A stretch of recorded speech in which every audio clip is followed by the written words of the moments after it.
Ladies and gentlemen, boys and girls, welcome to the Cafe Gallery. Hi, everybody. Hello.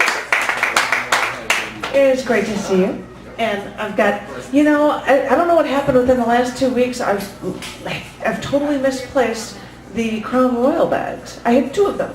I'm like, I gotta find some. Crown Royal, drink it, and have a bag. That's what he was thinking. He's like, I might have to go do that. Although, whether or not I use this, I'm like, well, the only thing I had right now was a bag that held wine. That was the closest thing I've got to pull off right now. But the reason why I've got this is because this might be enough space for all of the money that we should all give to our feature this evening, Charlie Newman. Yeah!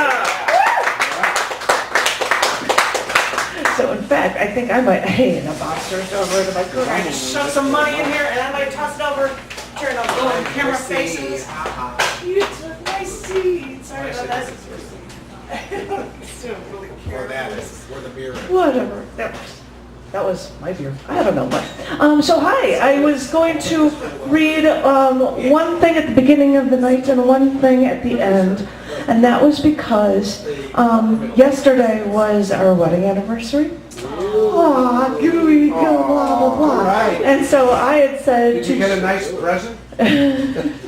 we had a great time. So we're celebrating all weekend. And we're going to play this Saturday. So, but I said, well, because it's our anniversary, John, why don't you pick a poem that you would like me to read? And I would read it. And he said, I want you to do On All Fours.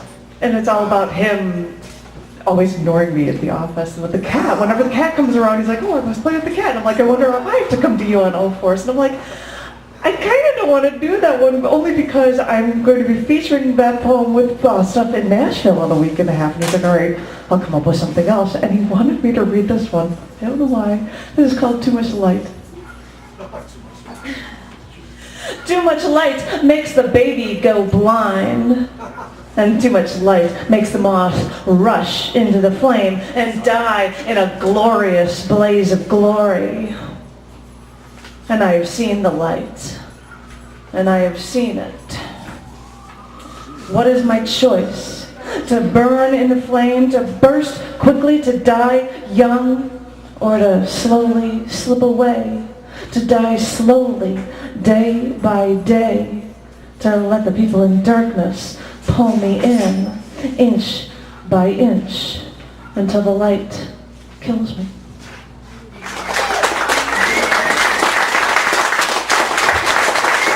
Short, sweet, and that was just because I really wanted to hear what stuff, since Bruce Mattson often sends stuff to the literary magazines, especially because I've now got a Chicago Pulse section. He's going to have stuff in there too. I figured I should call him up. I also should make an announcement. I've been telling people that I would pick pieces from features every week to go into an end-of-the-year collection book. I am wondering if I should do it because I think I've gotten about a third of all entries from all people, and I'm like, I'm not going to have enough material. I mean, apparently nobody is interested in having this done, and so I'm like, well, I'm not sure if this is going to, so if people are interested in having this pulled off, so it's a tentative thing at this point, because if nobody wants to send stuff, it's not going to be done, so it's all up to you features, I guess, but in the meantime, it's all up to you features. Each feature. And the ones who don't turn it in, just get a blank. This page is left intentionally blank. This is because so-and-so couldn't send a poem. That's not bitter. So-and-so's a lazy ass who couldn't send a poem. It couldn't bother sending a poem. But ladies and gentlemen, screw that nonsense, because I really want to hear what Bruce Matson's going to do. Bruce, get on up here. Give it up for Bruce. Yeah.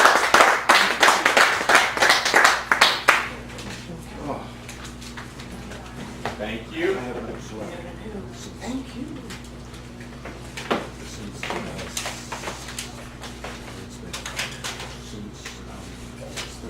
It was testing for hardness on the Rockwell scale. I was sorry to hear he had died. I liked him so much. And of course, because I'm so not much in the way of an exceptional human being, I watched myself like someone who couldn't find something good on TV, going through the complete unabridged dictionary of emotional reactions to this latest wrinkle in a life remarkable for its crumpled appearance. Like when I got to the R's and rationalized my reactionary response, remorse, regret, rage, resentment, reasonable doubt, remembering, retching, being wretched. I told myself that grieving causes one to lose their appetite, while I made a sandwich and called everyone on my speed dial to let them know how upset I was. God, I was going to miss him something awful. I did already, and then couldn't help but wonder if I ever thought of him for so many minutes in a row as I was now, and how the service would no doubt be crowded because he was loved, so loved. And I thought how years ago suicides were buried outside the cemetery walls. I wondered how he could choose this, and that if he knew me better and cared more about me and knew how much I hate any gathering inside of a church. And I know this isn't about me, but how can me being miserable help him now? How could he do this to me? I didn't even know him that well. Why should I suffer for him? Yeah, not for him. He wouldn't want me hurting this way. It's that goddamn illness. That goddamn illness killed him, and now it's messing with my life. Fuck his illness. I ain't going. I bet somewhere he's grinning like crazy.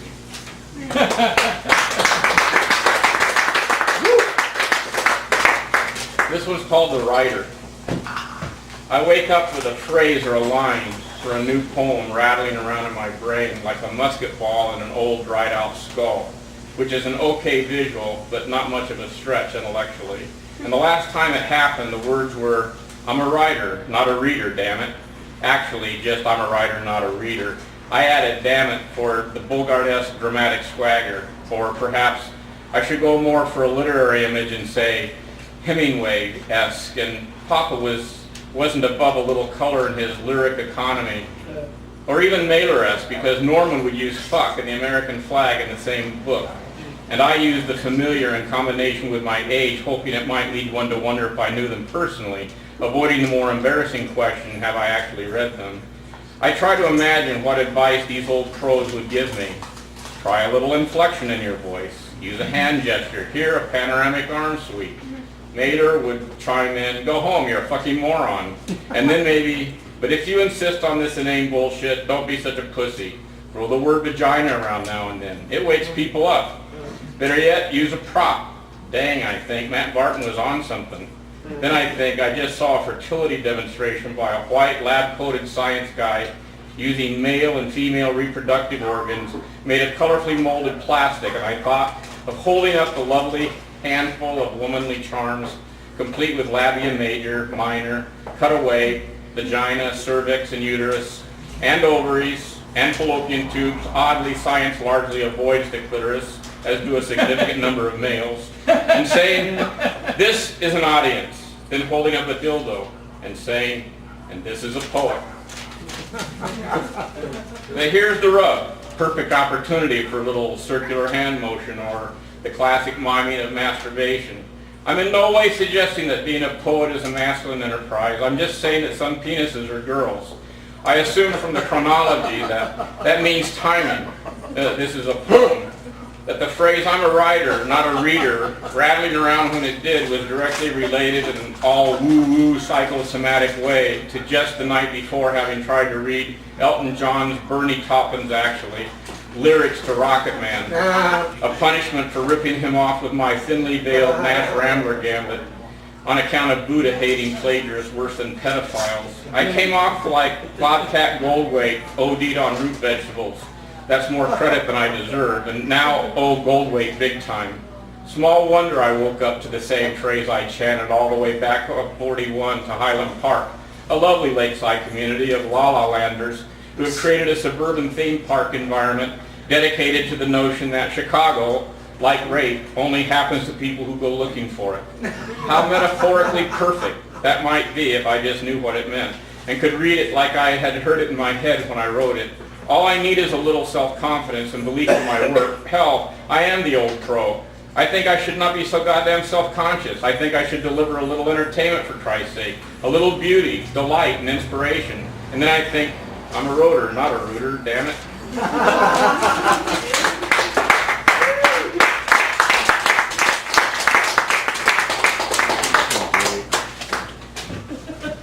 Roto, not a rooter. Sorry. Very funny lines in there. I said I was going to read of my own stuff, but I figured while I'm at it, there's the After the Apocalypse Poetry Date book, which is really convenient because you can have poems with your days of the week. And the next person up is going to read a couple pieces from here, so I thought I would grab a couple and read them from other people. And actually, that is for this week. I've got 2 poems next to each other, so I am going to read.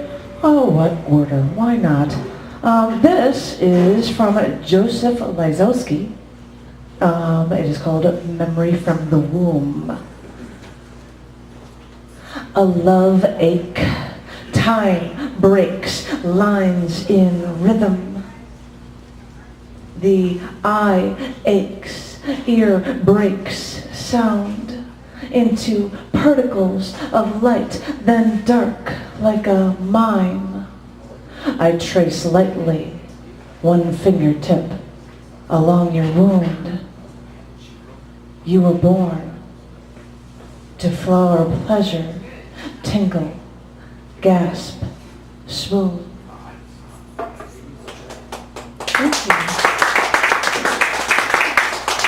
You'll probably be like, but a woman is reading that sounds totally different, so I have no idea, but this one has nothing to do with how fun this title sounds. This is a poem by John Newmark, and it is called I Hope My Tongue Doesn't Get Stuck.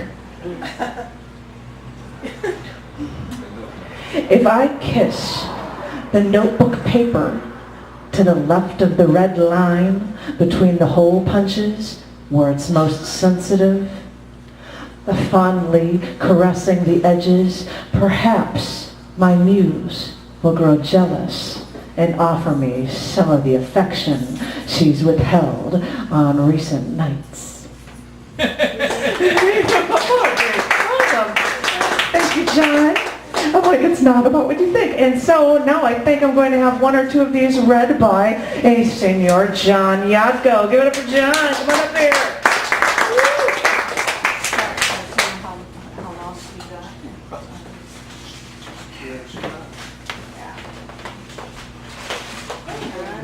I guess I'm going to read 2 more poems out of After the Apocalypse 2013 date book. The first one is by Mike Berger, and it's called Anguish. 7:49 a.m. The rain has started outside. It is dark and dreary outside my window. Staring into the black scape, I'm feeling sorry for myself.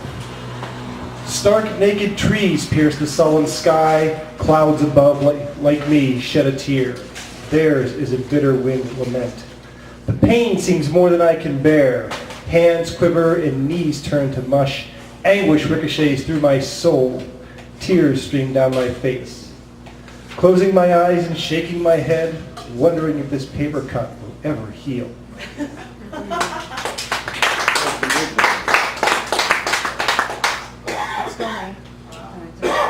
The next one is from Brian Looney, and it's called They Are Outside. They are outside. I can hear them just beyond the windows scratching around. Their muffled voices reach me in the shelter. Running all silent here. Sounds are quenched, lights flick off. An appearance of absence is vital. The door is locked and stands coldly. I hear them pause in speech, and I imagine their cow eyes flitting toward my window.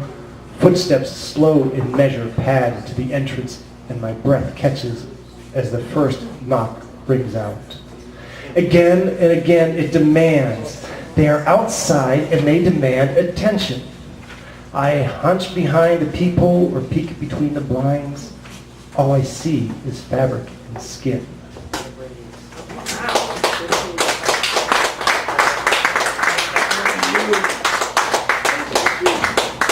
Brian Looney. It's a fun name. Thank you very much, John. Thank you. And it's just so much, I'm not even going to talk anymore. I'm just going to bring up a newbie that I'm so excited to have up here. Please give it up for Kimberly. Kimberly, get on up here, my darling. Yeah! Give it up, Sorry. She's so nice, she didn't make me go first. I appreciate that.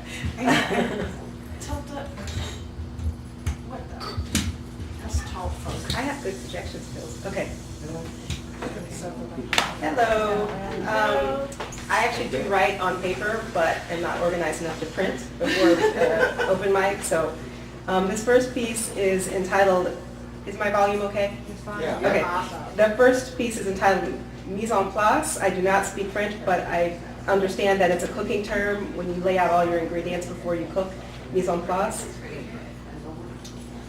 Post-Chicago dinner party at a chipped plate arts house, festooned with mismatched glassware in the shapes of indefatigable artists. And me too, eating up the 1920s Algonquin, 1960s Southside, 2012 McSweeney's realness. Candlelight blazes the relinquished plank tables, bastes our full and milling shadows onto the unfinished walls. When the other black woman, a stage grande dame, words half chewed, wine in her cheeks now, but still a master, candles now campfire, slices me a wedge of remembered art at word of my New England hometown, tips it onto my plate with a silver tool.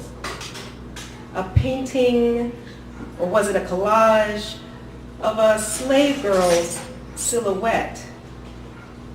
Flora, facing the other side of her own bill of sale. Round head and nubby hair, just like mine. She'd seen it weeks ago, or months ago, or years ago, and her mind tied it to the blue blood state I was born, black. But here, in the wine, she admits the memory and the news of my birth feel inexplicable, seemingly mistaken, like the one corner of a pot that burns. From another woman's mouth, I would melt back at this confession, look for a new shadow to be an artist. But she reminds me of my mother's sister friends, so I stay and let her look and watch my own glass for streaks of Flora and me, of the actress and art, and the fact that for once my birthplace stirred more than disbelief that it was ever the start to ones like me. Even then, I see a poem rise like bread.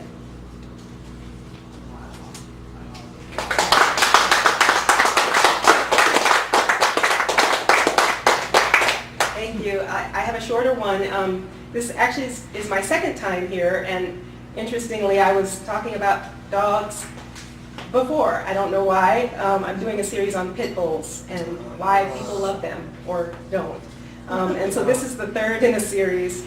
The title is Pit Bulls, the Owners, Karl Marx, and Planned Obsolescence. The poem's a little bit longer than the title. The pit bull puppy with a brick tied to it, and an owner shouting it forward, shouting over it to move, move, is like a metaphor.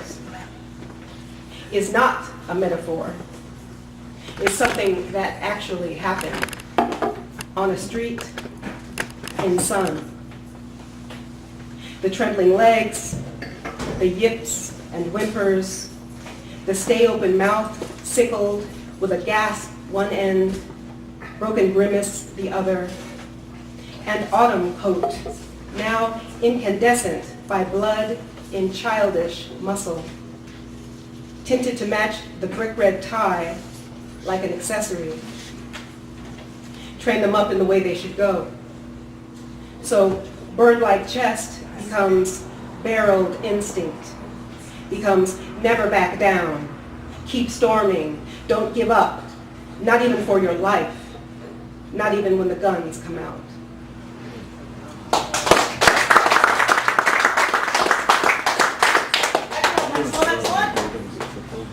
Excellent, awesome, Ruby. And thank you very much. And there were so many people, and they're all piling up over it, and there's been saying it's not going to be disorganized. Oh, yeah. What are you doing on the camera? So we're trying to get it over like by our table or out of the way. Hopefully, we'll see. And I've got to make sure that I talk long enough so that he's out of the way and I don't have a problem. Ladies and gentlemen, give it up for a man who hung out with me outside because it was actually nice out. So, Joffrey Stewart, get on up here, Joffrey, my love.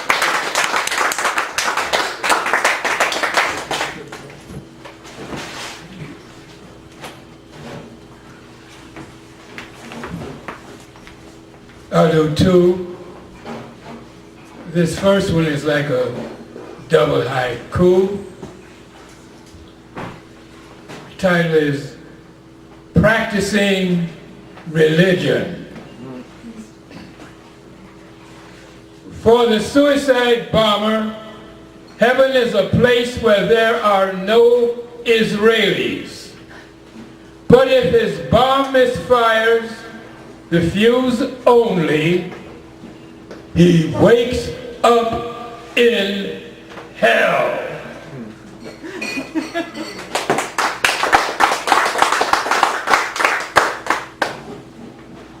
And this one regards David Hernandez. In 6 parts. The title is Remembering a Famous Poet Deceased on Day 1 before Anniversary 1 of Zimmerman killing Martin. The epigraph is from Sherman Skolnick, who was reported murdered by Mossad 7 years ago this month. Report from anonymous source. New York City firemen, there were bombs in the building. Cyberspaceorbit.com. Crucial info evidence. Explosives toppled WTC. 1. Vaya con Dios, said Rick Cogan at the close of his recall send-off of David Hernandez on the afternoon shift. I knew not what the famous poet thought about God. Hasta la vista, I thought. But I don't believe in afterlife, which would mean I'd burn with him in hell. And I wondered, where was I to learn from Cogan, or to be reminded, if ever I knew, that Harold Washington chose him for the inauguration poem, which I'm sure I've never heard? Question mark. Part 2. I crashed with the famous poet long before any thought of fame, on floor of the digs of a guy that was Peter, who believed in armed struggle for Central America. As much time as I have with him spent. 3. I marveled at how his Puerto Rican chops enabled to cadence repetition. I liked his poetry, and he loved to hear me read, though we didn't cover the same matter the same way. His work celebrated Chicago, even unto broadcast ads for furniture stores. Mine attacked a lost wetland that worked as a method of robbing blacks. Anti-imperialists at New World Resource Center, early 70s, between the Puerto Rican riots and booing Jane Byrne more than blacks who baffle me by taking so much police abuse, they, anti-imperialists, thought my work more relevant. I knew Harold, always friendly, long before I knew David. While I know not what Harold thought of my poetry, Harold, a patriot, would know me as a draft war resistor, status quo critic, flag-burning pacifist anarchist, electorally distant. And before I even met him, I did help picket his lawyering Democratic machine father for a racist prosecution. So you see why Harold would get a famous poet, certified by the University of Chicago, owned by the Jewish chauvinism, negative to my presence. But like Harold, David was a vector of goodwill, having been engaged by Jean Terry to do his thing for her class, students in need of positives, undoing their ignorance of Borinqueños. 4. I owe it to the Hernandez family that I have a place in the underground press collection at DePaul. The kind of privileged Jewish humor, if it was that came with conference launching the collection, I found weird, worrisome, tried to ignore it. But maybe David understood it better than I. Angered. He was enraged, hated it, and there was no continuation for another such confabulation. 5. He did his work to help make us all look like Puerto Ricans. And I wonder how his little violinist comes along. Did I last see her in the last millennium? I last saw family, minus David, at the Air and Water Show of police force, suppressing civil liberties applied to counter recruitment. Not enough poems and or poetry about that. And about poetry, David thought slamming ridiculous, kept himself out or above that. 6. Now that he's gone, I realize I did not get to know him as well as I should. Did he understand that Homeland Security is a fraud? There were no attacks from abroad. It was an inside job. The neocon mob, sneaky in the Zionist cause. And did he understand that the famous poet, that a famous poet helped put into office was murdered in office? 'Tis ever thus, when we take the next meeting too much for granted and neglect to know ourselves better.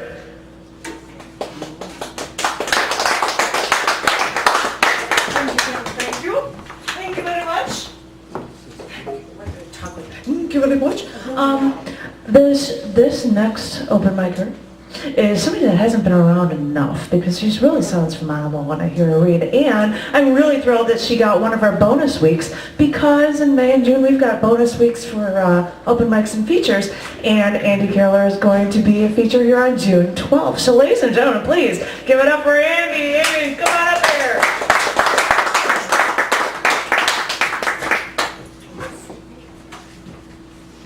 This one is called To My Son, Age 5.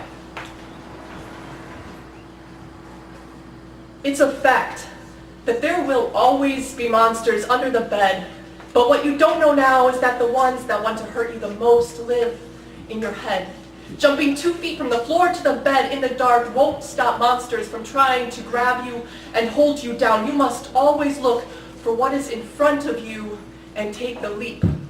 You will be told you must do only what's right, but it is your right to know that there are more destinations than there are maps. You were born with so many rights that there could never be wrongs, only revising. The earth orbits the sun in only one direction, but there is so much space in between that you need to be an astronaut who discovers the right way for you to stay grounded. The orbits will give you days, or even months or years where you will feel chaos, like your veins have become jungle gyms to lucky rabbit feet and your stomach is a sanctuary of monkey bars. This is the evolution of your becoming, and you will become energy, like you are electricity down the plastic park slide, landing with your feet on the ground and stars in your hands, and when you hold them up to the sky, I promise you a big bang that will give you galaxies if you can only trust that they will appear. Open your arms, but don't stop there. Open your rib cage, your heart, your spine. And when you feel you are too open to the world, then open your mouth so you can spin cocoons out of the threads that have become unwoven, because I promise you, bridges are built when you spill your guts to someone. The world is full of embrace, but sometimes you must be the first to lay out your bones and wave your skin like a flag of surrender. The armies of lovers will come to you, I promise.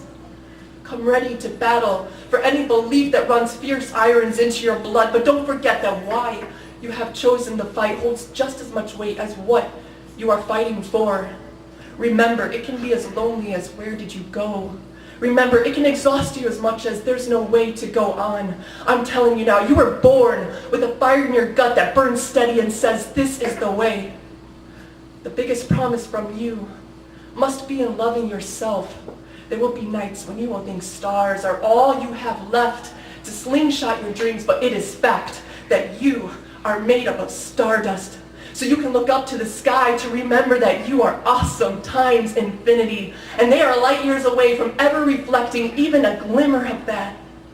I saw it the first time I held you. I saw it, and did you hear what I said? You are so awesome.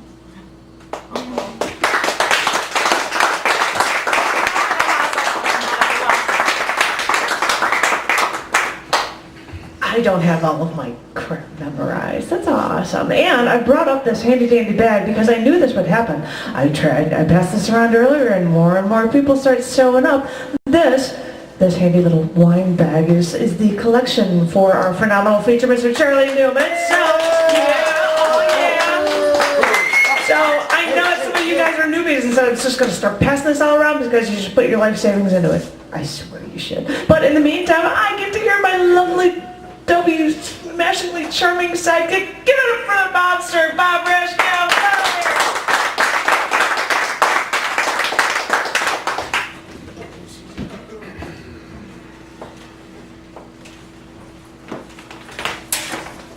First from the Outlaw Poetry Bible by Jerry Gomez Perlberg. This is called Sailor. The girls go by in their sailor suits. They catch my eye in their sailor suits. Big or slight, they all grin like brutes in steam-ironed pants and buff jet boots. They saunter right up my alley. I study their easy, confident strides, crew cuts and white hats capping decadent eyes. They shiver the pearl on night's oystery prize. They shiver me timbers, unbuckle me thighs. This alley was made for seething. From the sweat of a street lamp or lamp of the sea, a smooth sailor girl comes swimming to me. Says she wants it right now and she wants it for free. Clamps her palms to my shoulders, locks her knees to my knees. This alley was made for cruising. Her face is dark coffee, her head has no hair. Her cap shines like neon in the bristling night air. She pins her brass medals to my black brassiere, tucks her teeth like bright trophies behind my left ear. This alley is very rewarding. She tosses her jacket and rolls up her sleeve. On her arms a tattoo of an anchor at sea. She points to the anchor and whispers, "That's me." And the wetter I get, the more clearly I see this alley was made for submersion. Her fingers unbutton my 501s. This girl's fishing for trouble and troubling fun. She slides off her gold rings and they glint like the sun. Then she smirks, rubs her knuckles and spits out her gum. This alley was made for swooning. Now she's pushing her prow on my ocean sponge wall, uncorking my barnacle, breaking my fall. And there's pink champagne fizzling down my decks and my hall as she wrecks her great ship on my bright port of call. This alley was made for drowning. Jerry Gomez Perlberg. Here's a couple that I'm working on. This one I just did today. It's called Song of the Buzzard. The bird watchers read my worried mind. They know I'm mad at my dad. I took all his mounted creatures aflight and tossed them in a garbage bag. He keeps spitting out words that don't tell true when he's trying to say something else. I cursed him to all the wings of the skies. His old brain's not functioning well. Takes my sister's son to the forest preserve. The black crows know it's not right.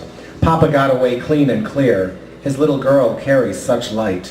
Where do I fit into all this? I'll let him alone for now. I've spread enough seed to answer for, have feasted on many corpses of late, getting slightly plump, circling in less roundly. It's time to take flight and fly on. Wow.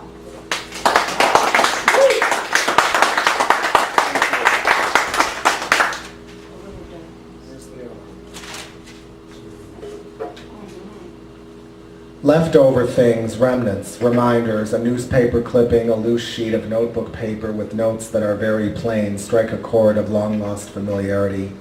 Childhood days, memories of a dream. It must have been real if I can remember even a minute of it. You said, and I remember this vividly. You've forgotten it, I'm certain. It doesn't matter. What matters is that I remember. It's enough that we're in this new place together again, and I'm seeing you as now, as then. And you remember me, past and present, blended and indistinct, though not the way I fantasize, not the way I remember myself necessarily. Thanks.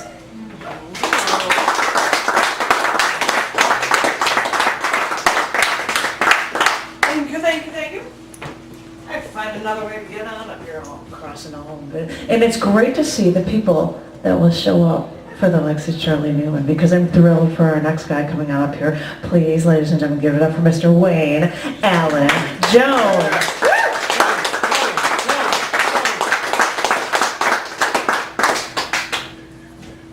Sorry, I didn't want to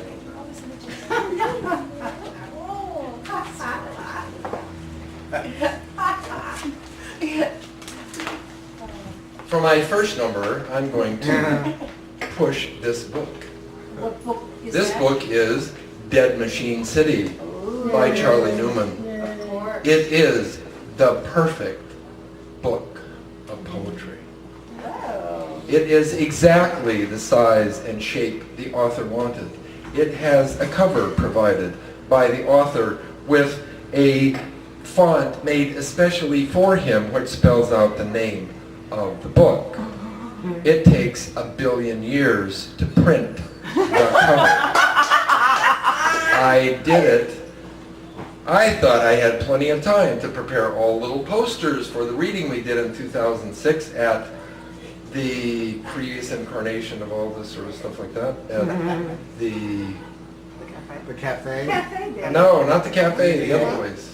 Aloha. Aloha. No. DVA The one on Link on DVA Gallery.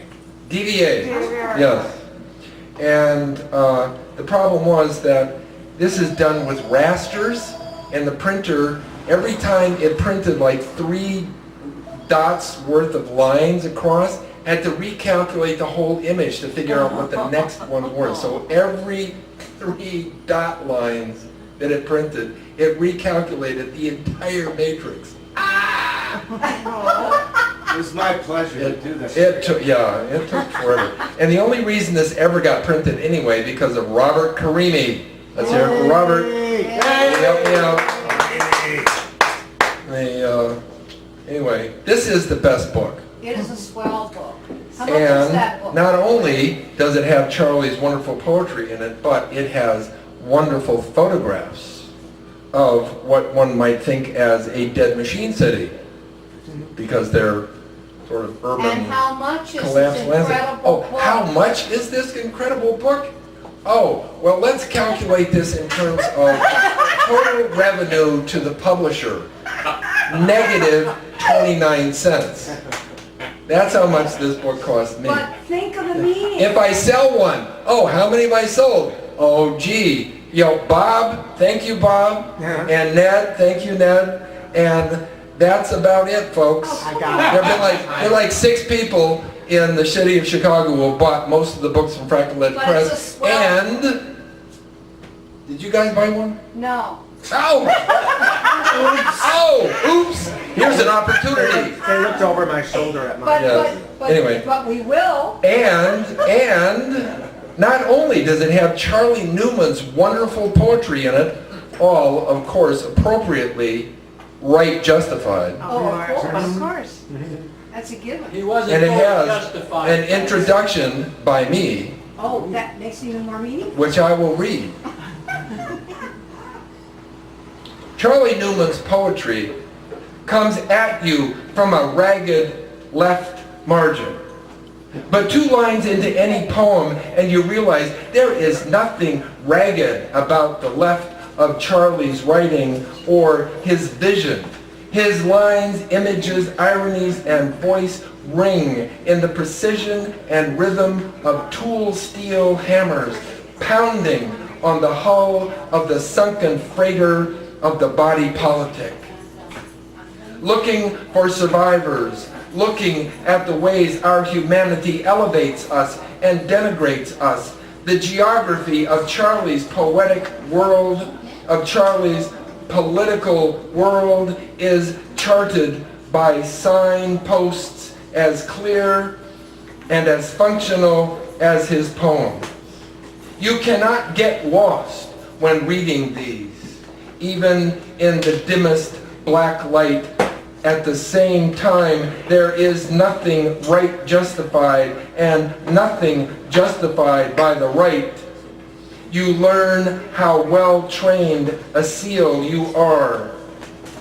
The first time you see one of these poems and try to turn the book upside down to get the straight edge on the left, that's just the difference. Here, the right is straight but irrelevant.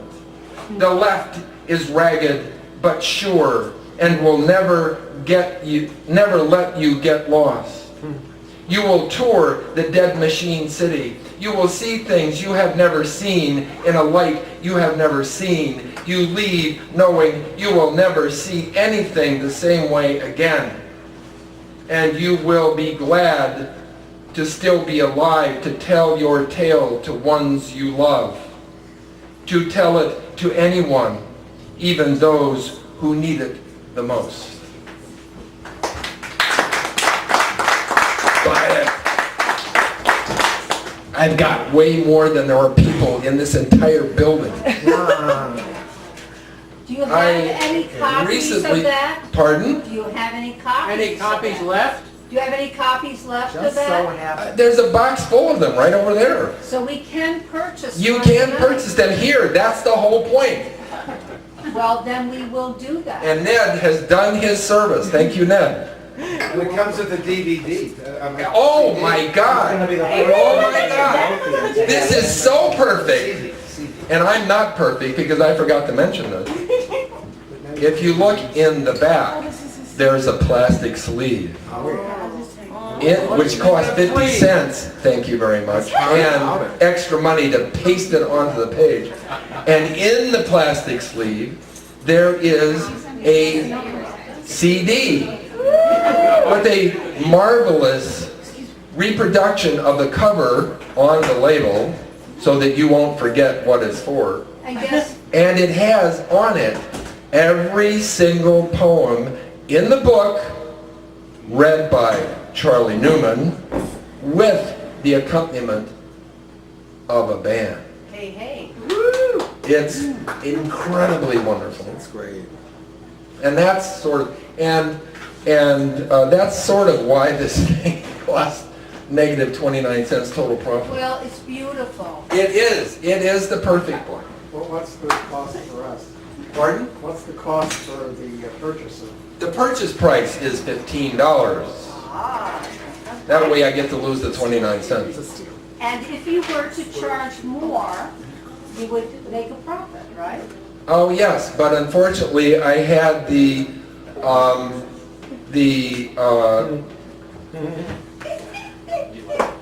little thing back here in the back Uh-huh. printed out from a vendor, and I had to pay them to do this, with a price of $15 on it, so I was kind of This is not stuck. to stop someone, Wayne, from giving you more And of money. course, nobody pays $20 for a book of poetry, at least in my lifetime. Who do we give the money to? Me! Charlie already has lots of free ones that he had that he's done lots of good things with in the meantime. Now we're turning away from Charlie's thing, back to my little thing. And for those of you who were at, why is this the week I'm out so many times? I have no idea.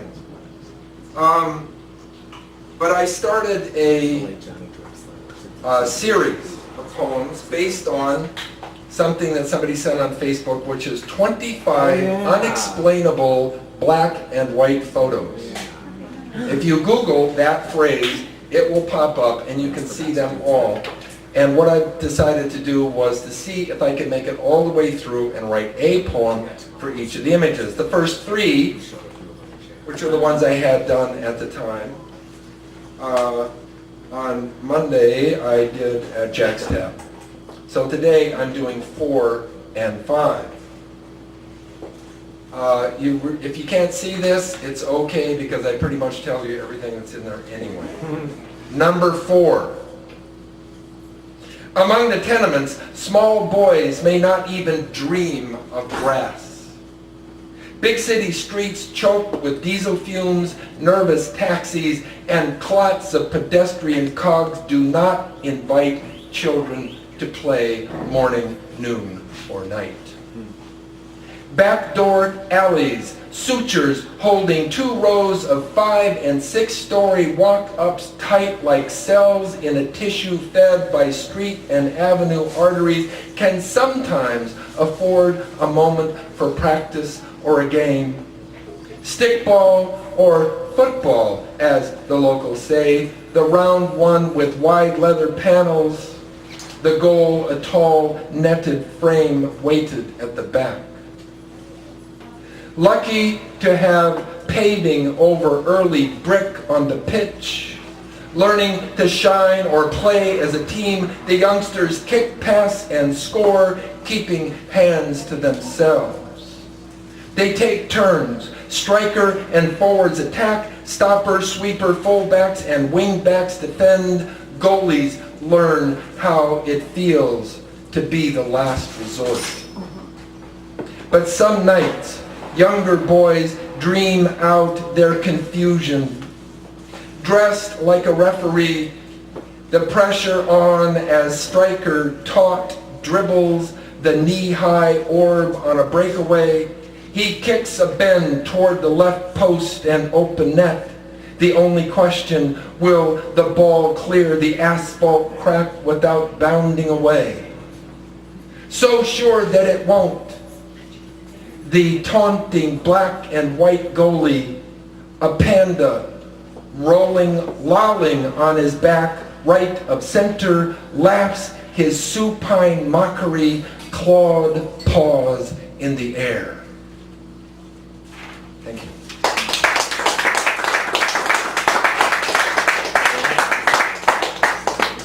Number 5.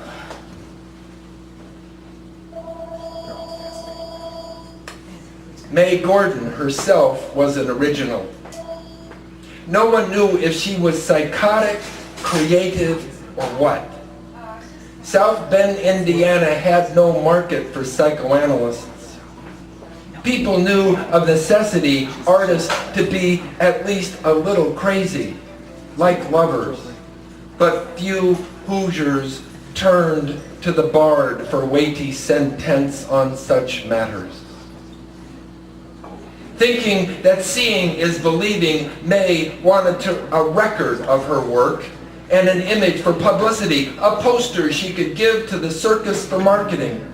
They'd pay the printer 2.5 cents a sheet to ink up the bottom for each new town. However flawless in her process, she had no eye. All she knew were the looks of surprise and delight of faces peering from both sides of the ring at her partner, and the original insane moving platform. trike below supporting 2 wooden discs where she'd balance her freewheeling bike. The one captured on film by E.E. Mangold, his liability insurance policy firmly in pocket. He flanked a vague backdrop with cloth screens, placed the vested, booted ringmaster stage left, and the lanky, bowl-cut, short, suspendered, high-waisted, mid-cap, dungareed, gap-toothed, smiling lout, her nephew, once kicked in the head by a skittish colt in the middle of a thunderstorm. On the trike, her niece looked ready to race in bloomers and stockings, the same she wore crouched between top and down tubes, shoulder to the fork, bouffant wave, perilous, hands to the wheels, keeping it steady on a disc. Tension in forced smiles, thumb in vest armhole, nephew's one hand grabbing a thumb too high to protect himself should something untoward happen. Thank you.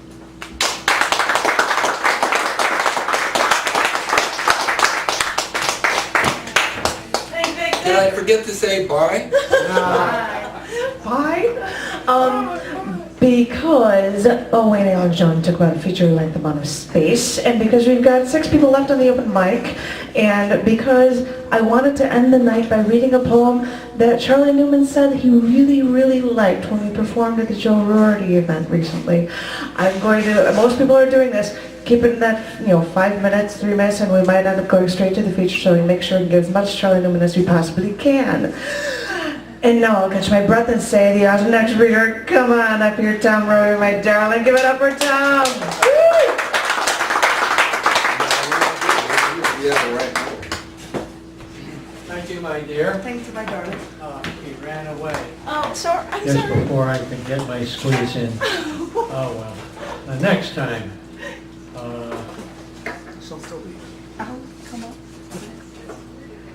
Morning song. I mourn the dawn of day before the sun gets up, when the last city lights glow faint in night's hull, where your shadow still clings to the limbs of the elms, but soon will be lost in the morning's orange chime. Since your dream smile's all gone, I mourn the dawn. Morning song.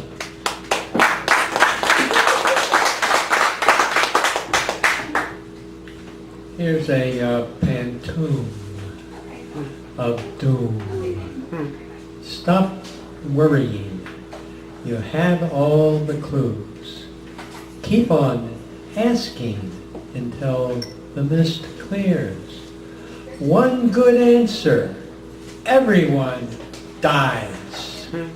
Date uncertain, time, place, unknown.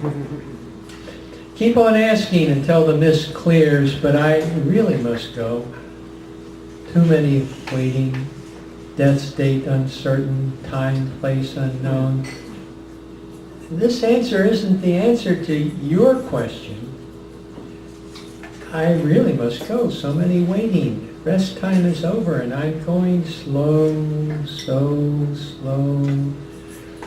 This answer isn't the answer to your question. Go back to sleep. The next best thing to death. Rest time is over. I'm going so slow, so slow. One good answer. Everyone dies. Go back to sleep. The next best thing to death. Stop worrying. You have all the clues. Pantoum.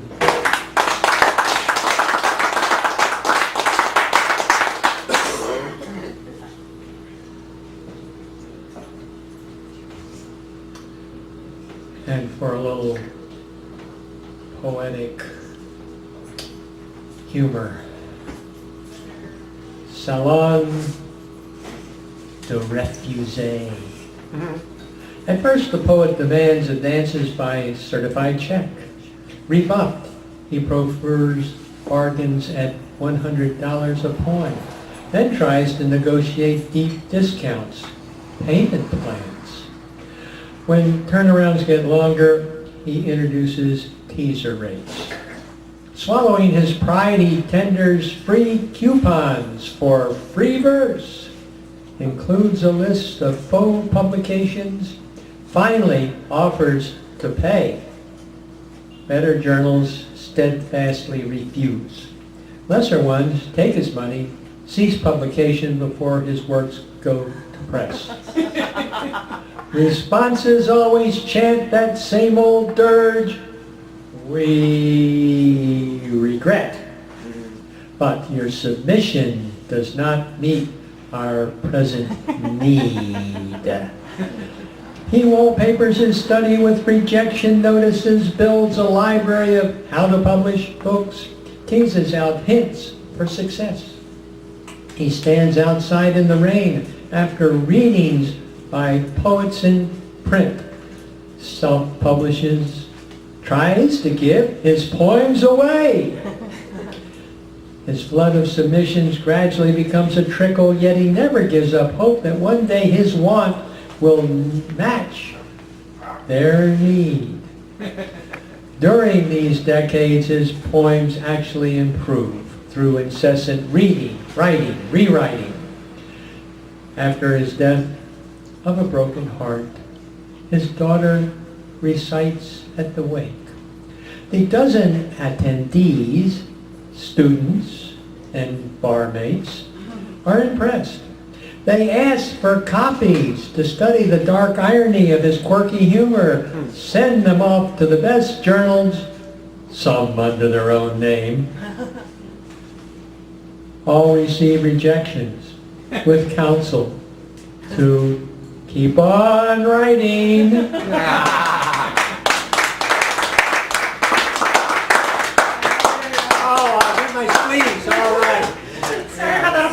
Unfortunately, this is not true at Janet's Journal. At Janet's Journal, she takes all the great poetry we can send her. Yes, and in fact, in the upcoming, and I've got even a special section for the Chicago poets and Chicago prisoners, called Chicago Pulse, and I believe it's either in the anniversary issue, which is going to be the next issue coming out from CCND, the 20-year anniversary issue. I think it's got Tom Roby, and Janine Ravis-Luke, and Bruce Madsen. I believe that's all from here. I'm trying to remember. Yeah. I'm trying to remember everybody that's in it. Got us. I can't, I haven't looked at it in a while. But anyway, that's awesome and cool, and thank you very much, and I shouldn't be talking, because now that I have, I've completely forgotten who's on my list. Oh yes, I know. Duh. And now he's standing up. I was like, no, I remember, sorry. Please, ladies and gentlemen, I love it when he comes up here and reads. Give it up for Mr. Patrick Early!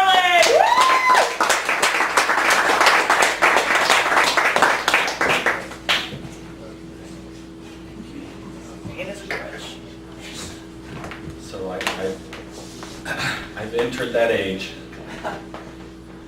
and it's so much nicer to be able to actually see things not blurry. I'm gonna read one in progress, which I rarely ever do, but because of our wonderful changing seasons going on, I figure I should celebrate it. Chicago Spring. Daffodils today show their face toward the sun.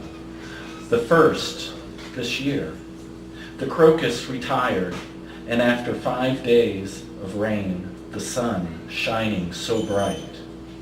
Bring forth the leaves, for the trees are naked, shaking in frustration. Green the grass to cover the winter mud left by autumn's decay. Fiddleheads spring forth to play a warm, welcome tune on your folded leaves, longing for a refreshing breeze. Bright forsythia, welcome to this dark world. Your sunshine yellow mocks the gray clouds, brightening a dull day. And here, now, to push aside the winter-induced anosmia, come the hyacinths, protruding stems of pure, redolent rejuvenation. It goes on, but I'm not going to read what goes on yet. That part's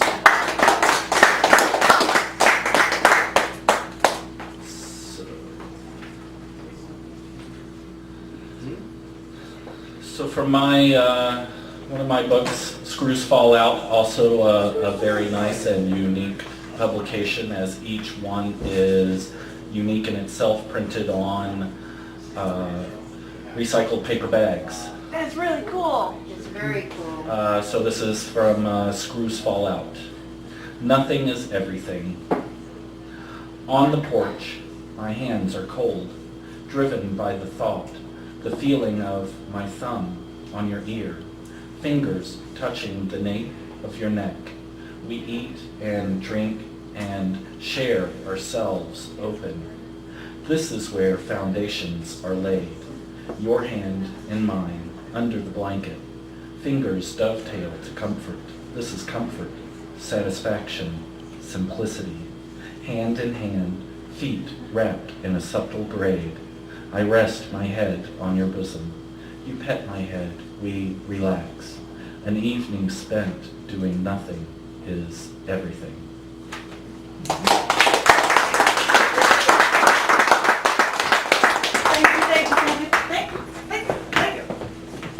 Started to run around like an idiot here. But then I thought I would try to intersperse my really hot woman in amongst this whole crowd. So please, ladies and gentlemen, give it up for Miss Janine Ravisler. Janine!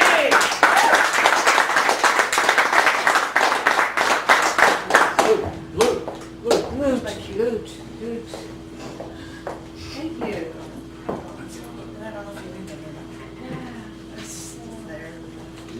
Well, we're in the process of moving. But I'm going to dedicate this to Charlie and a series of sort of noir poems, starting with The Defectives in 3 parts. Subway roses in a dime store vase, wild Irish rose bottles empty on the floor, on the bed, broken glass, recriminations. 2. Diago on the street, a hole in his heart, shots, more shots, slow motion getaway. Whores and pimps move in unison like choreographed dancers, dodge bullets while ice cubes drop, one by one by one. In some motel, ice maker. 3. Dog, this freak show isn't over. Here's to life below the morphine lies. Pinball machines, distorted mirrors, fun houses. Impossible rides, arms thrown up in I surrender poses. Tunnel love, your uncombed hair on the pillowcase. Blood, more blood.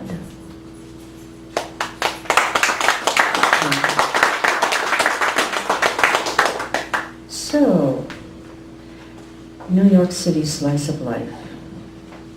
New York City slice of life no different than LA or Chicago. Same bum sleeping it off in a pawn shop doorway, whiskey bottle stuffed in his hip pocket. Same rat running against an invisible wall. Same disfigured dog dying in an alley. Same loveless girl riding a sidewalk in a pair of torn bell-bottom jeans. Yellow eyes dancing like 2 manic stars hanging over any avenue at midnight.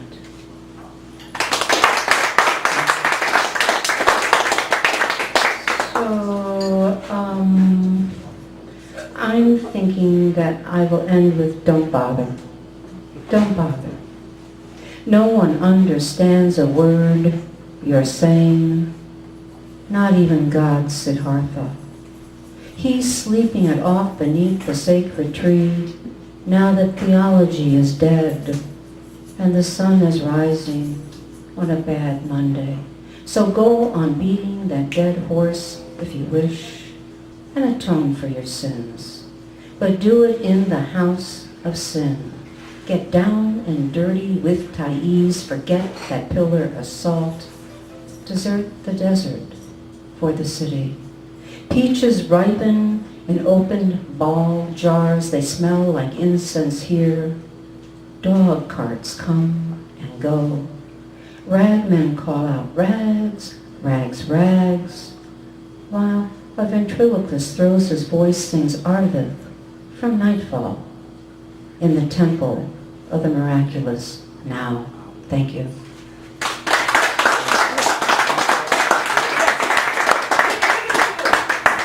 I must run like the eagle. Hello, thank you very much. And I should be short and sweet. Oh, please. Oh, now he's sitting there. I've got to figure out what to read. I've got to figure out what to read. Ladies and gentlemen, please give it up for Mr. Bob Lawrence. Come on,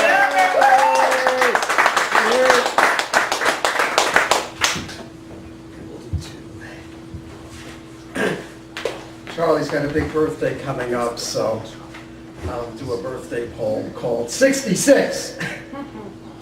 Had I never moved from the spot where I was born, I'd still be a traveling man. How far?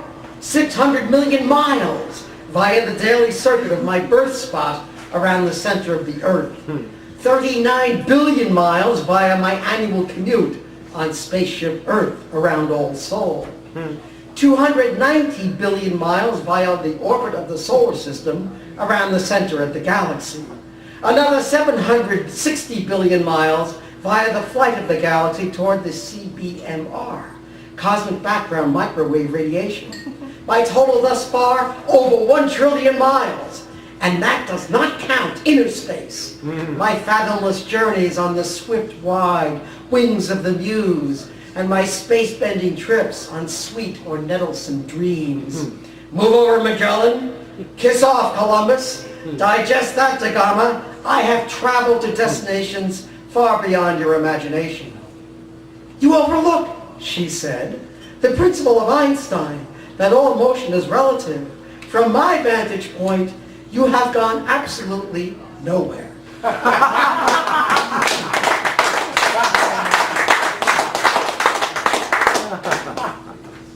And the second poem is actually inspired, it's a new poem inspired by Charlie's recent work, actually. It's called Surreal City. I had no idea but a book called Dead Machine City, which I'll buy. Just bring some copies to my feature on May 20th at Jack's Tap, and I'll pick up a copy. I do not have $15 tonight. So, Surreal City. Surreal City. Cotton candy clouds sheathed in nylon haze. Metal skyscrapers clothed in fox fur fog, while the earth seethes with seething and sheep steep in our teapots. The insensate rage against insular insecurity, desperate with misbegotten misbeginnings, mourning the meeting of the miasmas, the transubstantiation of desire into apathy, while our gods cower beneath our desks. Spontaneous combustion of the body politic, triumph of the swill, all bets are off. Ramshackle rodents pour from heating vents, while the walls of the halls of justice bleed gooey green insect innards. Come walk with me into my nightmare. No radiance beyond radiance, 6 acres of glittering farce, brain replacements for sale, while knee-jerk admonitions are free. The wind weeps through concrete canyons. The cries of the vanquished dissipate into naught. Lurid colors prevail, while subway portals whisper sweet annihilation.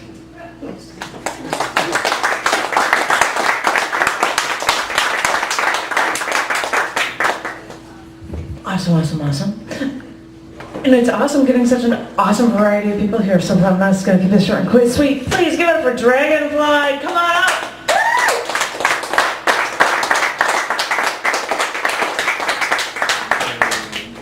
He's like, yay.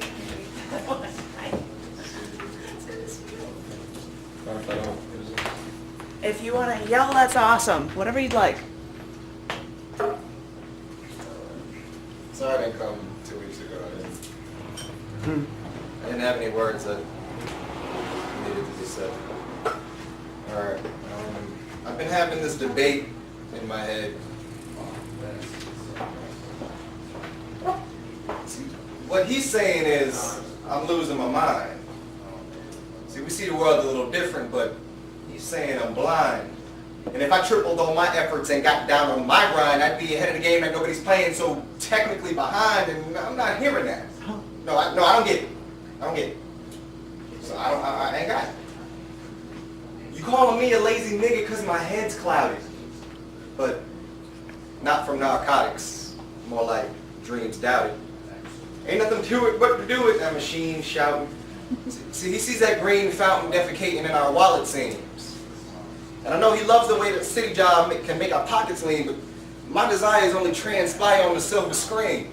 My dreams are all or nothing, so for me there's no in-between. So shit. I guess I'm losing my mind. But until I find it, all I'm doing is losing my time.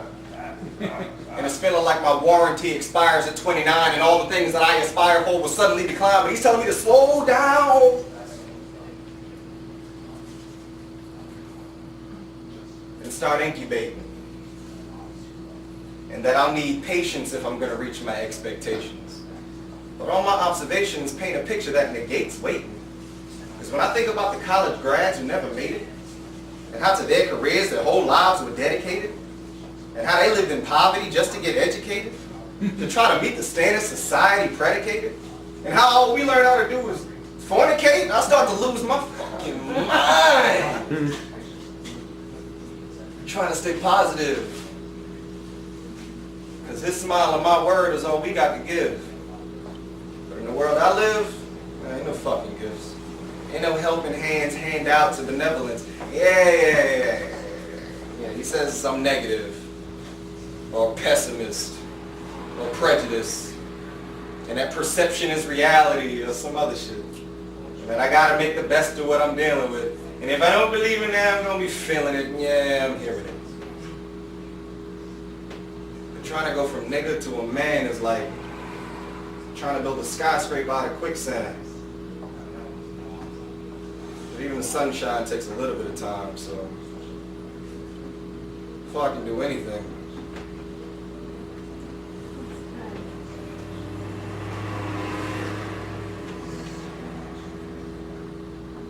guess I gotta lose my mind.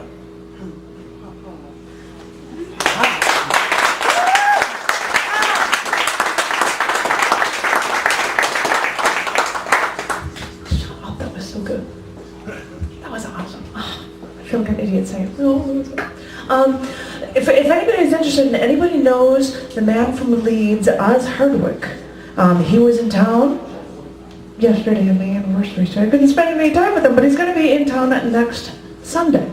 And he wanted to do something poetry, and the only thing that he knows of, or that we know of, is the Green Mill. And he's like, well, since I want to do some poetry, I might go there. And I'm like, all right, we can do that, we can pull it off. So, if anybody's interested in going to the Green Mill, come and bug me and see Oz there that night, because I believe that's the plan. Is it not? The next woman has better be going there with us. 6:30.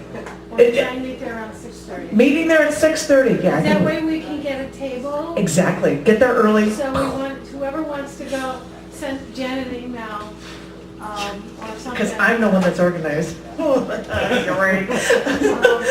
But anyway, she's the one that's talking. And she might mention it here. So please, ladies and gentlemen, give it up for Mr. Robin Ultra Fine. Robin, woo!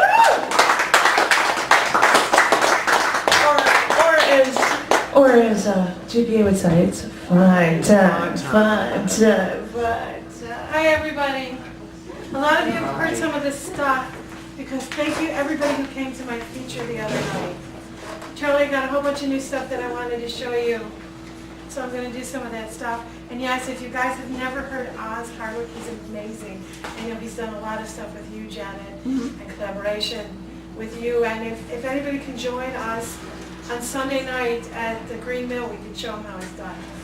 And Dragonfly, which I can hardly see the light. You're awesome. Yes. Very good. You're awesome. It was wonderful listening to you. So I'm doing all new stuff. This one doesn't have a name. And I was just playing with it just a few minutes ago. We used to lose ourselves between the margins of an afternoon blush. I miss the promise of you. Have you ever loved something you can no longer hold inside your breath? Loving you was what I did best. It hurts too much to remember I bite my tongue to draw blood, one pain exchanged for another. That's one thing. I'm keeping what Bob did about neighborhoods and stuff. This is, right now the working title is called Neighborhood Metropolis. Fields of concrete blossom into night sky. Marketplace blinds us with rhythms of man-made horizons. A cacophony of separate languages flood our ears. A bullet's lullaby is only a dream. We hear only what we choose. There is comfort in familiar. We hide behind... Okay. Do you know how to fix that? Wait, there we go. She-Ra. That was fun. Okay. Okay, rewind. Let's try it again. Fields of concrete blossom into night sky. Marketplace blinds us with the rhythms of man-made horizons.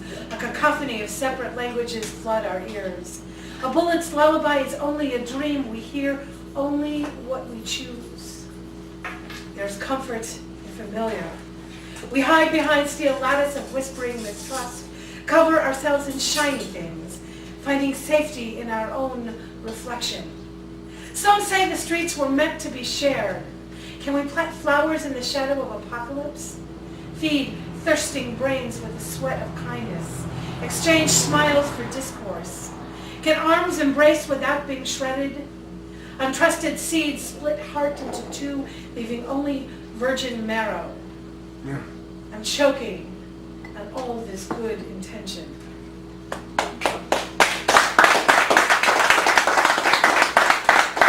And this one, you guys heard this when we did it at the Poetry Bomb, and I played with it a little bit. Bob, thank you for some of your help with this.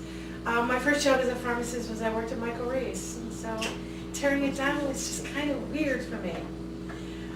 So right now the working title is Michael Reese, 1881 to 2009, or Old Hospital. Skyline reborn, Chicago style. Wrecking ball standing in wait, metal soldier, well oiled with anticipation, instructions, demolish. Just business, bottom line. Old Hospital. Every brick told a different story, from TB and polio to HIV and drive-bys, built by those who knew poverty and persecution. Watchful mother, protective father, hatched doctors and teachers and lawyers and scientists. Gave us heart and pulse and soul, healed us when we fell, cried with us in death. What had you done wrong? Old Hospital. Crumbling brick hollow, leaky roof, mortar to dust, commodity to be squeezed, nothing to resurrect, nothing left but expensive dirt. One swing, history erased, memories of life and death downloaded for historians to decipher, delegated to some dusty hard drive. Old Hospital. Lost to time, a tribute to changing cities, to sterile boxes of concrete and steel, leaving an empty future to fill the void.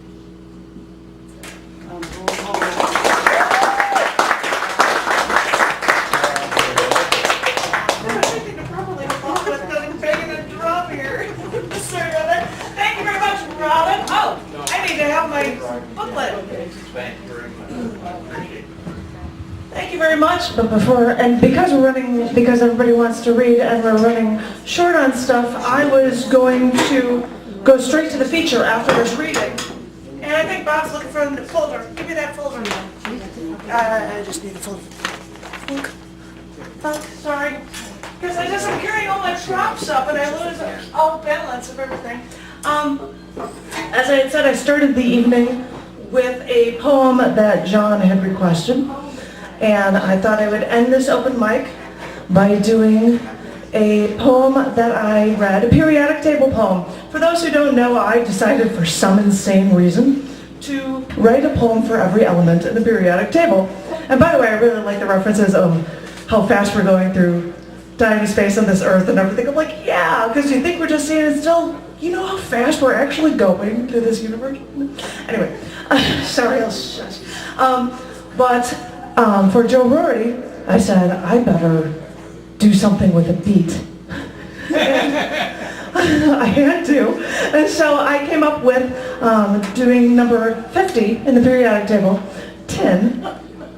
And Charlie Newman afterward, he's like, this is one of the best things you've written in a very long time.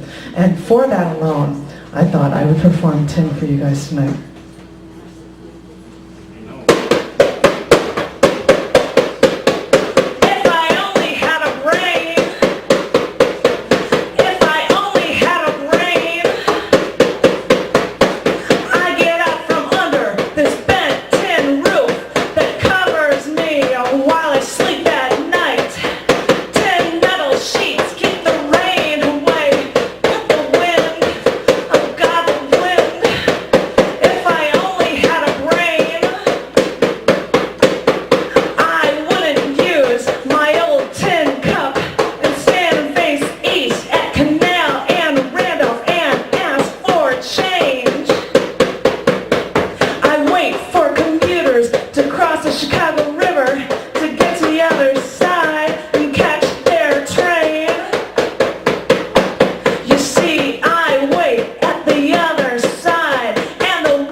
God bless. But if I only had a brain, I wouldn't rattle my old tin cup and ask for tin change. I'd get myself up. If I only had a brain, I'd have a ton of money. I'd eat at fancy restaurants. I'd dare the plastic bib. If I only had a brain, I wouldn't be poor, drinking tin cans of Fanta, eating soup from a tin can, living on a tin pan alley. If I only had a brain, you might bend me, but I just won't break. 'Cause if I only had a brain, then I'd be great. Love it. I can't believe I've got my drum for this. Thank you very much. And I would say this man deserves no, and I got my tin cup. I forgot my tin cup before. This man deserves no introduction, but then again he does, because half the stuff that you see, all of the First Fridays things that Buddha runs are taken over from him. This open mic that I run used to be run from Charlie Newman at the cafe. He has had a ton of stuff published under fake names in the 90s through CC&D. And actually, the last time he had something published, it was Justified. It was a complete square. So it wasn't just Right Justified. And that was like fun, like arrange, make that all fit on the page. But this man has been everywhere, has done everything, has started everything off for everybody, and that's why so many people here are cheering and are thrilled to actually hear him perform. So ladies and gentlemen, give it up for a phenomenal performance from Charlie Newman. Oh yeah! That's what I'm talking about.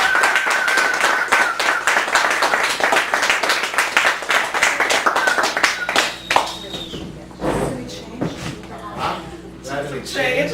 Out of my old stuff. change for $1. Well, thanks to Janet for the opportunity and all the open micers. Outstanding. I'm reading old stuff. I'm sick of reading my new stuff. So this book was published in '05, right? Mm-hmm. And it was, all the poems were written in '96. Wow. And I was actually titling things then, Titles. which is, I don't do that anymore. So I'm going to actually say title. It's such a Oh thrill. my gosh, I don't know Yeah. if I can cope with this. This is girl. called Dust. Dozens and dozens of piles of paper, each more corroded than the next, continuing in a long tradition of know-nothing knick-knack hack work, against which emotion staggers, rapture rundown film at 11, destination unknown, karma bankrupt, incorrigible, non-compass mentis, devalued, ex cathedra, rubbish in, rubbish out. Someone somewhere says something terribly disturbing for reasons unknown, unexplored, undiscovered. Keep up, keep out, keep in mind, someone somewhere says something no one can argue with, to no one who wants to argue anything. Everyone sits, everyone waits. Someone somewhere says something devious in its honesty, and nothing anyone else says strikes deeper to anyone with any depth. Grabbing at the grail, dabbling in redemption, grasping at straw men, hovering in neon corners, gradually slipping into grainy black and white newspaper photos. You tattoo your heart on mine, Rubenesque emotions in anorexic times, hovering in neon neighborhood bars, like it or not, electric evenings spent in drag, nausea sprawling through us like a cancer, sucking the joy from passion. You put your picture in my book or take mine from yours. Someone somewhere says something everyone understands too easily. Someone somewhere says something grim and funny and true and misleading, revolving, reflecting, reciprocating nothing we cannot abbreviate in action. Kudos, my man. Kudos. Someone somewhere says something grimy and forlorn and treacherous and moral. You know the scam, grasping at the oblivious, grabbing the obvious, never letting go. Someone somewhere says something glistening like a gift from the Lord made solid for the one living soul who needs it. Someone somewhere says something snaky or gracious. Dozens and dozens of piles of perjured testimony gone over and over in gory detail. You spoke regardless of the consequences. Someone somewhere says something. Dozens of piles of perjured testimony. You listened. Everyone does. Someone somewhere says something genuine and fair and honest and fearful, and you settled the score like a contract killer, uselessly, endlessly, compulsively exploring dozens of piles of pictures. Someone somewhere says something greedy or gracious or genius about dozens of piles of poems relegated to the trash heap of forgotten things gone bad. Someone somewhere says something gaudy and garish and pure to you and to me, and to someone somewhere saying something. Dozens of piles of scribbles glowing with the power of words, evolving into something we cannot control or understand or fulfill or desire, gutlessly tuning in the TV to hear someone somewhere say something lusciously shallow, even at the cost of our souls, regardless of the consequences, glad to pay the price without hesitation. Someone somewhere says something elastic and evil and evolved, no one cares to hear for personal reasons, glad to relegate themselves to dozens of piles of paper as far as the eye can see.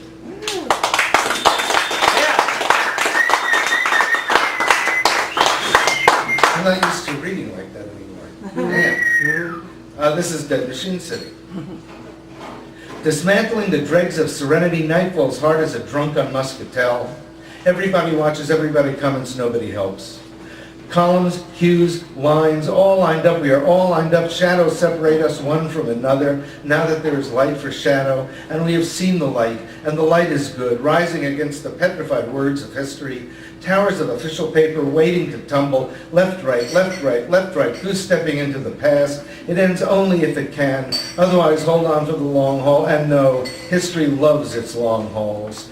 Village of, town of, city of tedious, timeless tensions. Everybody sits, everybody waits, nobody does anything. Rushing in and out, left, right, goose-stepping stooges, perhaps in this direction, perhaps in that. Neon smiles dimmed by history's deep soot. I have an insatiable taste for all this that you lack, and your heart is the sadder and weaker for the lack of it. The nuns help the rabbis load guns for gods of misfortune, not that they will be spared for this kindness, if indeed gods of any kind need help or loaded weapons. And through it all, dust settles on those kneeling in prayer. My feet are frozen in place, unable to take me to safety, even though I feel the earth tremble beneath me, rising against the frozen sights of the past. Unrequited abuse piled on unrequited abuse, damaged fax machines piling messages on deserted desks. Night falls hard as a dog without wings. Everybody gawks, everybody remembers, nobody cares. The tough guys turn their heads last but not least, studying the scene to make their stories more believable. Illuminati, incognito, non compos mentis, XYZ syndromatic. What does it all mean? Eternity in a jealous rage over the spur of the moment. You yearn for return to simpler times, letting today slide, letting tonight drift, succumbing to memories of dreams of raptures never lived. Perhaps you know how hopeless it is, perhaps not. Retreat doesn't seem to be an issue or an option where this is concerned. Demolishing the discard's bitter peace, you watch me struggle against the current, even as you drift easily with it. The mantle of memory sinking me like some dread Titanic, like some terrible tar pit Tyrannosaurus, shadows sinking in the twilight, gravitating to one another like the deaf to Beethoven, shoving their way to the front of the line, traipsing through the lobbies of silent theaters, kindred souls at odds, tearing at their faces with blackened hands. Everybody wonders, everybody questions, nobody answers. Somebody says something that brings tears to my eyes, regardless of the swaddling memories you provide, like some passionate Red Cross nurse. Everybody stares, everybody dreams, nobody blinks, so there is no more time to waste on games. Everybody cruises, everybody uses, nobody refuses. Somebody dies of an overdose and then returns to tell me tales of endless bliss. Everybody screams, everybody jabbers, nobody prays. Somebody takes our picture for posterity. Nobody knows how to develop it correctly, to put our souls in tissue-flat boxes. Somebody wants to save us, deliver us, teach us, nurture us, develop us, encourage us, tutor us, comfort us. Somebody wants to kill us, nullify us, erase us, sabotage us, exclude us. Somebody wants you and me somewhere else, serenity dismantled, evasion assured.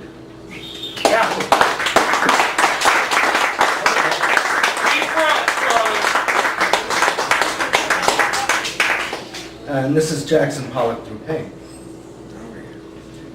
And you know, I used as a title the first line. That is so fucking weak.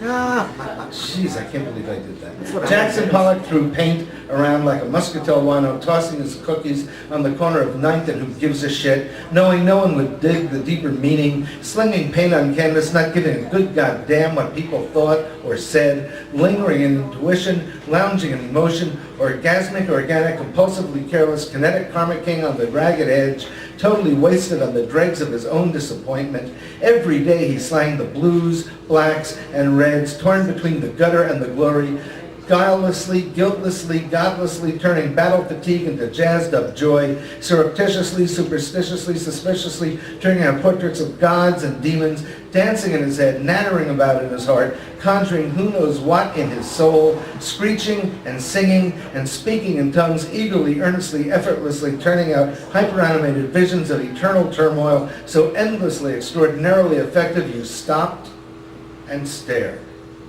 Torn between the sewer and salvation, succulent satisfaction and endless emptiness, divine devastation and demonic delivery, the tyranny of taboos torn to shit, the Atlanta after Sherman, smoldering, shattered, silent, hyper-optic, hyperbolic, hyper-erotic luxuries, extemporaneous duplicities, non-negotiable superficialities, yielding to charisma. So Jackson Pollock threw paint every day, somehow hoping to find a little release, or maybe just a little bit of peace.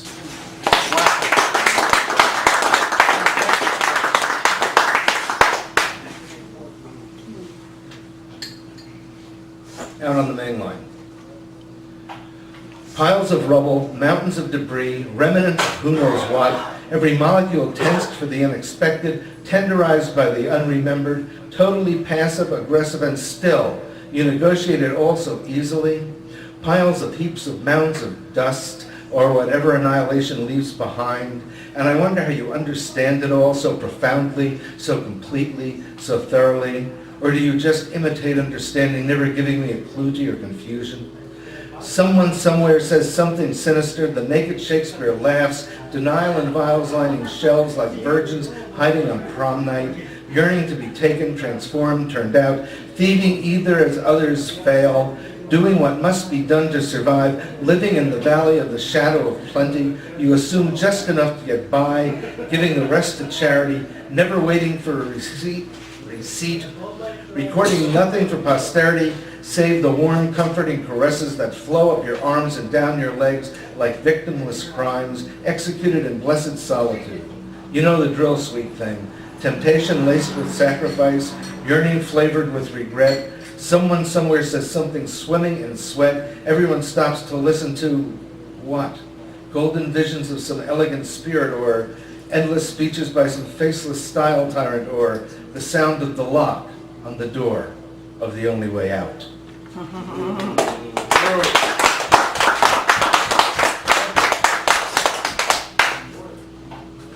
This is Machine Head.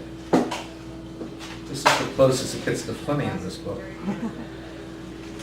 Remnants of a wasted history, dug up, drug out, displayed. Tattoo Beethoven reels back, hissing, me mama cat in a corner, looking for some easy way out of this thing of his, and there ain't none, rude boy, baggy pants, Matt Barnes, swirling dervish overhead, Thrashmaster careless, my darling.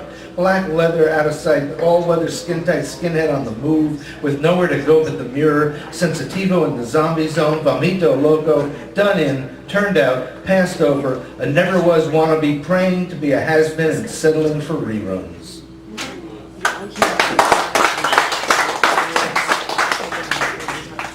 This is Joan's Angel. How does it feel to want, she asked, sloshing around knee-deep in nightmares, surrounded by piles of mountains of heaps of memorabilia, garlic crosses over doors, and some scratchy old black and white horror flick. How does it feel to not want, I thought, without saying a word, hanging tough and waiting for the man in the midst of nothing in particular? How does it feel to need, she asked, sliding from light to shadow amidst a quiet diet of yes men, of notorious rejects, of women who knew better, an impenetrable fleshy wall guaranteed to hold not 1 minute longer or 1 minute less than she would need to conclude this piece of business safely. How does it feel to have, I thought silently, eyes darting from side to side, looking for the man, alone, vulnerable, cold. I am the man you're waiting for, she said, making eye contact I could not break.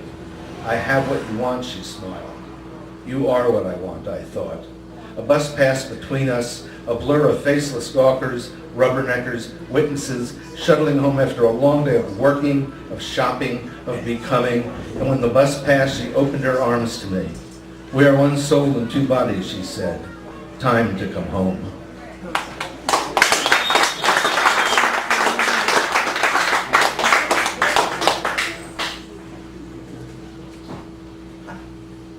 Two-poem warning.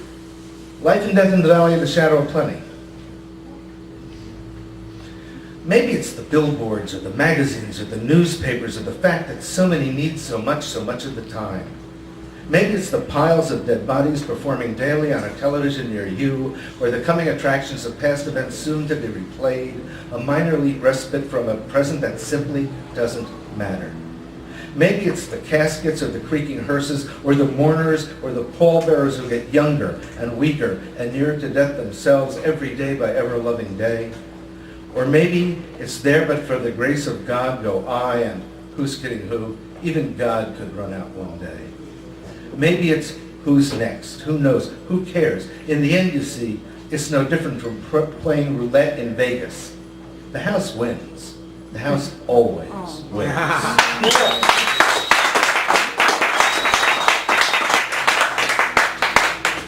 This is the last piece. This is what, maybe half of the book? Something like that. Dead City Mad Song. Shabby days and shameful nights and weekends in the lost and found with Dr. Seuss and Dr. Ruth and Dr. Chack.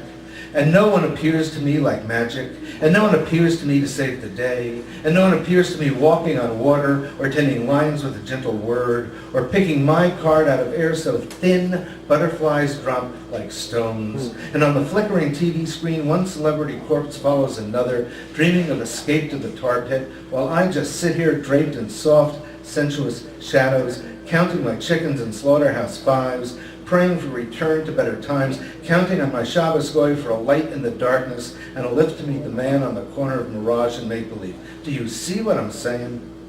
Crime and clemency dance across the screen like Fred and Ginger, waiting for a break in the action, a break out of amnesia, an outbreak of altruism, and who do they think they're kidding? Smiles plastered across their kissers like Christmas lights in Tinseltown.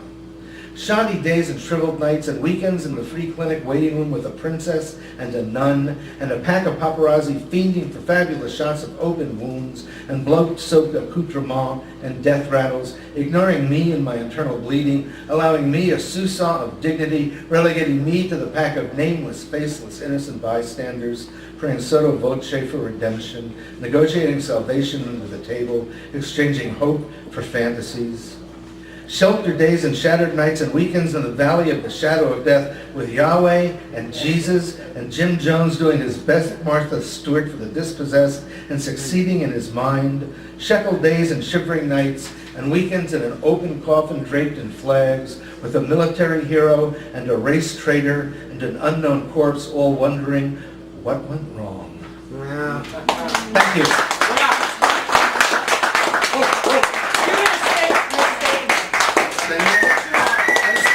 Staying there only because they said, I don't think that was loud enough. Give it